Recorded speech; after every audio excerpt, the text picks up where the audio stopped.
He's none other than Imam Dr. Jihad Delij. Welcome. Our second guest, Brother Fakruz Zaman, Director and Secretary of CBET, a very enthusiastic, committed, and energetic individual who speaks passionately about his charity, and he works diligently. Also, he's a very well-known, popular person in the community.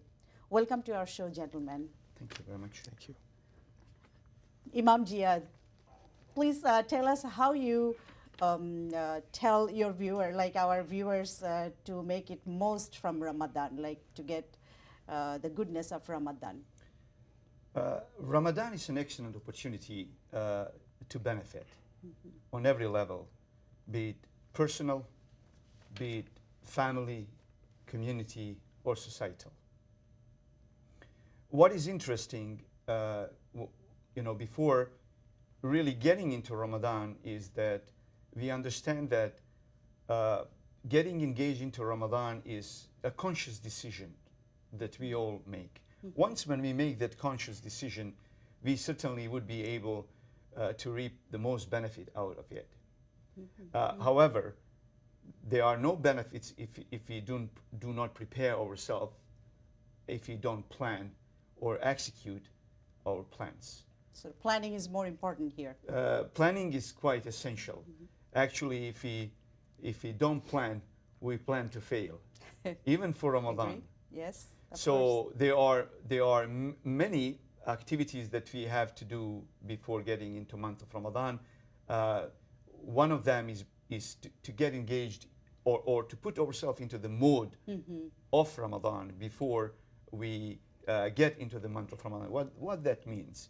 It means that we emotionally get close to Ramadan, spiritually get close to Ramadan, physically in terms of how we engage with worship, how we engage with people, how we engage with our families, how we engage actually with being responsible as individuals as well as part of the community. These are all things that do add to the preparation of Ramadan and reaping the benefits of Ramadan. So you suggest that one can make actually a list of what they can actually accomplish in Ramadan. Certainly. That's great to know. There must be some sort of putting or dotting down certain activities that could help you get the best out of Ramadan. And as I said, one of the activities is example, if I want spiritually to enhance myself, I have to get closer to the Quran.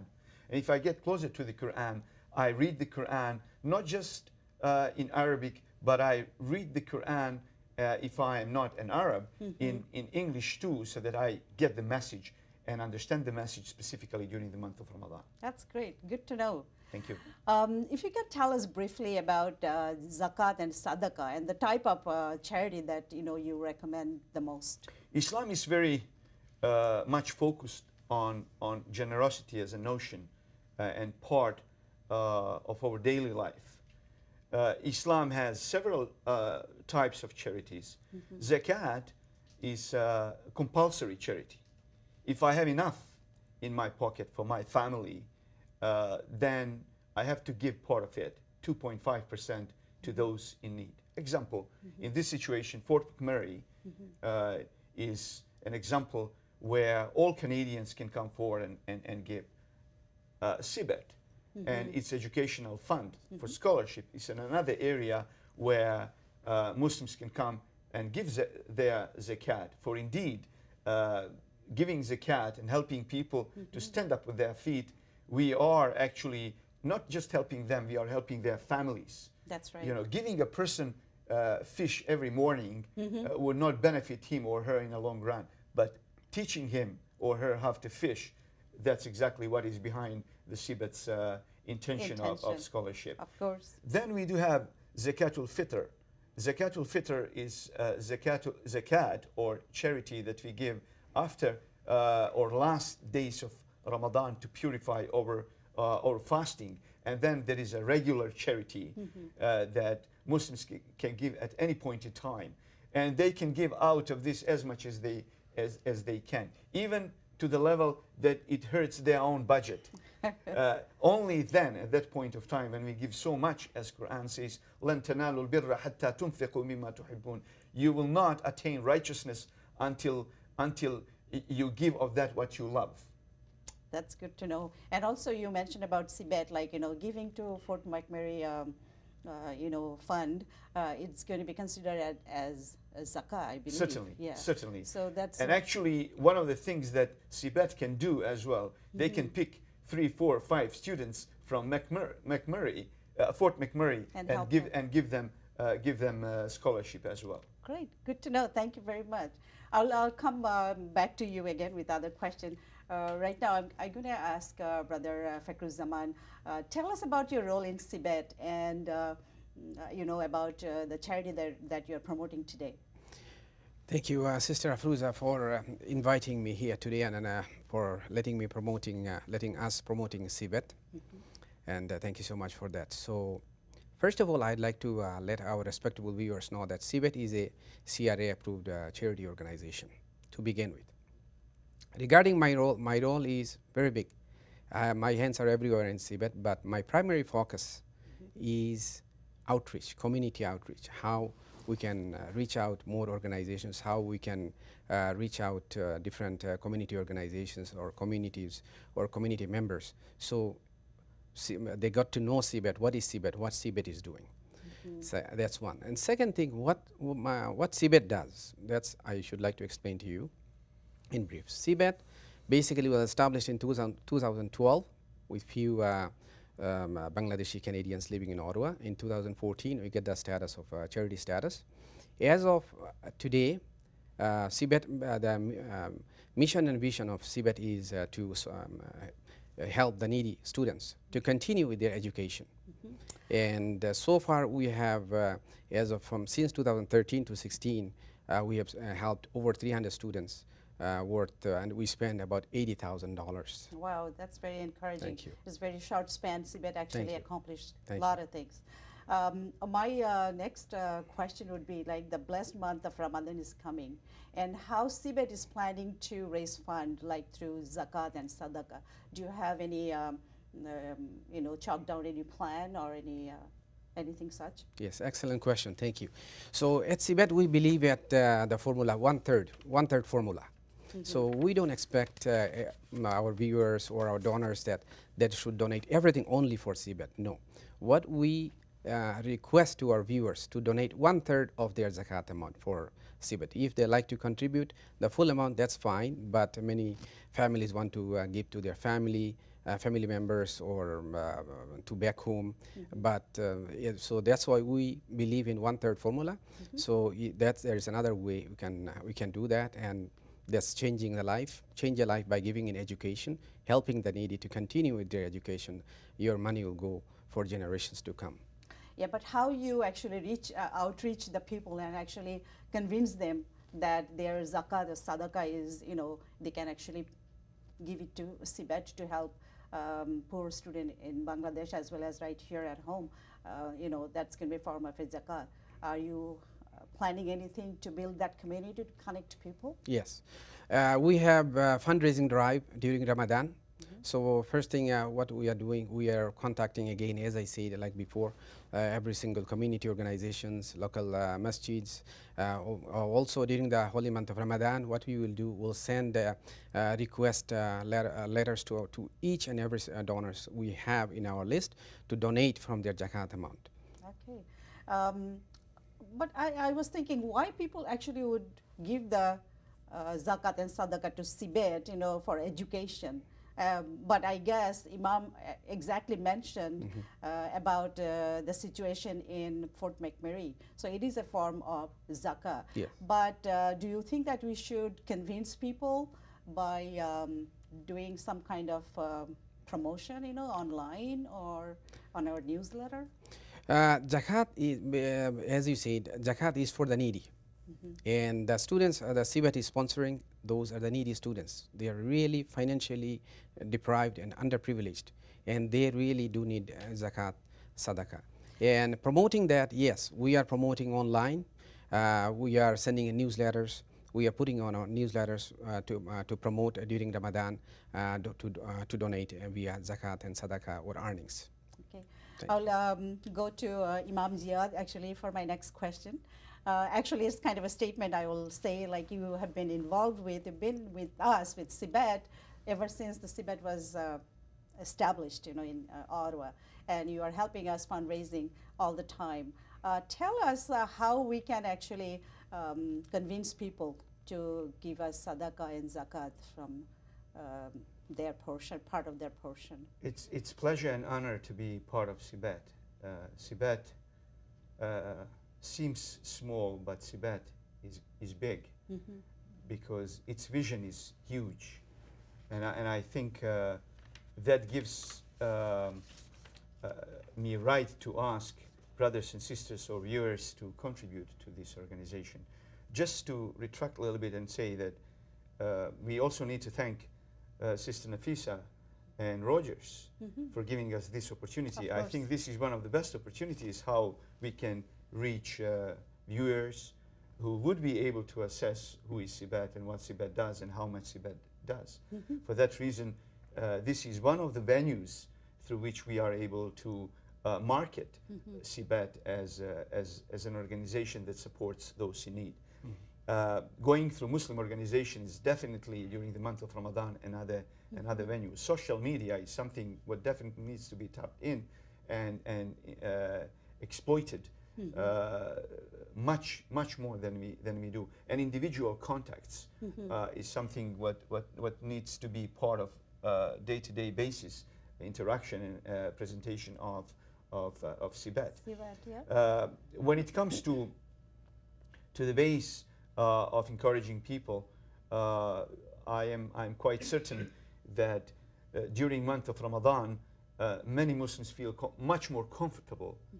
Yeah, they are very generous in regular month and days, but during the month of Ramadan, they feel encouraged by the Quran and the Prophet, peace be upon him, to give even more, because during the month of Ramadan, every voluntary action is counted as an obligatory action, and every obligatory action is counted as 70 obligatory actions.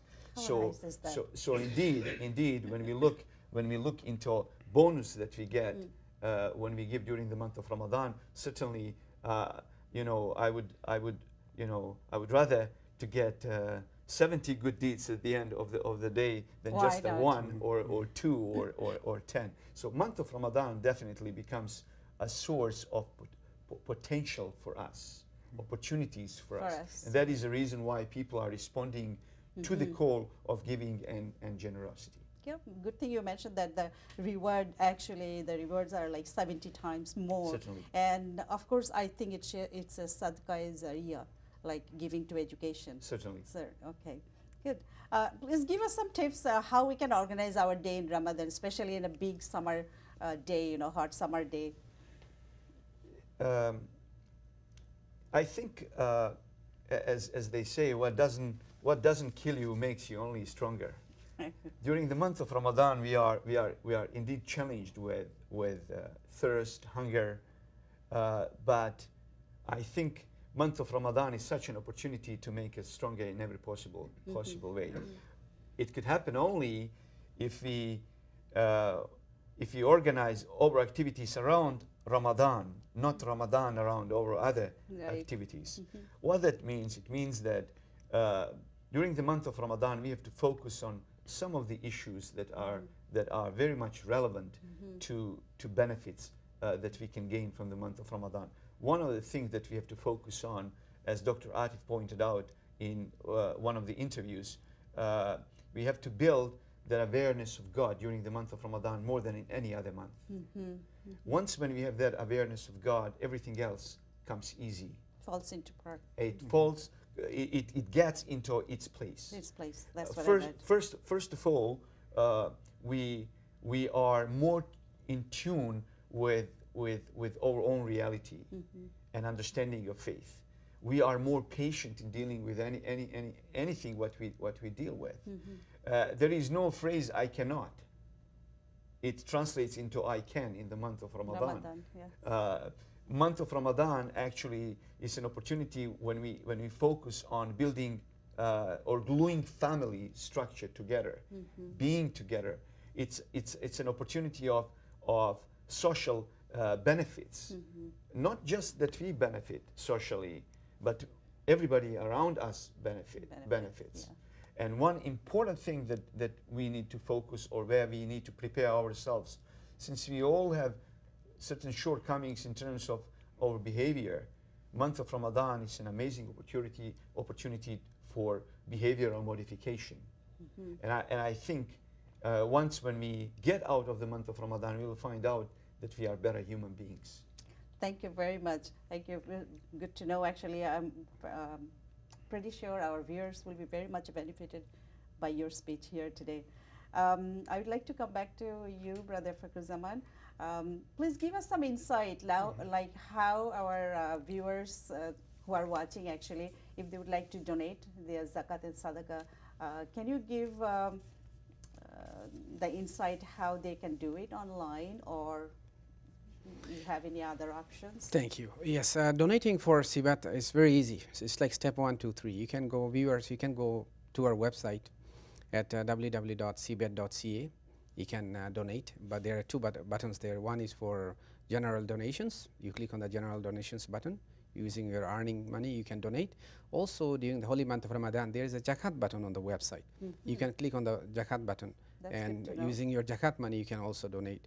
We also have a website, canadahelps.org. You can also go there. Okay. You can also donate. And of course, you can mail the check at 365 Stoneway Drive, Ottawa, Ontario. And we'll be happy to accept your check payment too. And these are all tax deductible, I believe. Yes, definitely. Every single donation, anything more than $20, CBET will be happy to issue a tax receipt. And even if it's a sadaqah or zakat, I actually encourage people to actually go and get the money from CRA, get the tax receipt and get the money and donate again to CBET. You know, that's Yes. how I think that Yes. that's a way we should use our money. Regarding that, I'd like to add something. As Imam Ziad said, what you can do during Ramadan for the CBET. So yes, I'll ask our viewers, please get involved and please donate and see what you can do. And as you mentioned, Sister Afruza, that get your tax receipt, even your tax receipt money the following year, the refund you will get, you can also donate the following year. Exactly. So it's an ongoing thing. Exactly. And let's say somebody would like to do an ongoing donation, like from their paycheck or something like that. How are they going to go about it? Yes, we are accepting automated bank deduction every month. If anyone is interested to make a donation every month, please send us an email with your detail at the email address info@cbet.ca, and we will contact you personally. Myself, I'll contact you, or our secretary or treasurer of CBET will contact you, and we'll set up the donation process. And all our links are going to be on the screen for our viewers, so it will be easier for them to remember. I also would like to know, what are your plans for Ramadan? Like, are you connecting any with other organization or other people Yes. to build some kind of PR, you know? Yes. Can you So tell us about as it? I mentioned at the very beginning, my primary responsibility is community outreach. So yes, during Ramadan, we will be going to different iftar parties. We'll be going to different mosques. We'll be going to different parties, and of course, we will be spreading the word on individual basis. Word of mouth, that's another way of spreading. And of course, it will be on our Facebook page, or it will be on our Twitter page, it will be on the website, it will be on CBET newsletter. So Okay, it will be all there.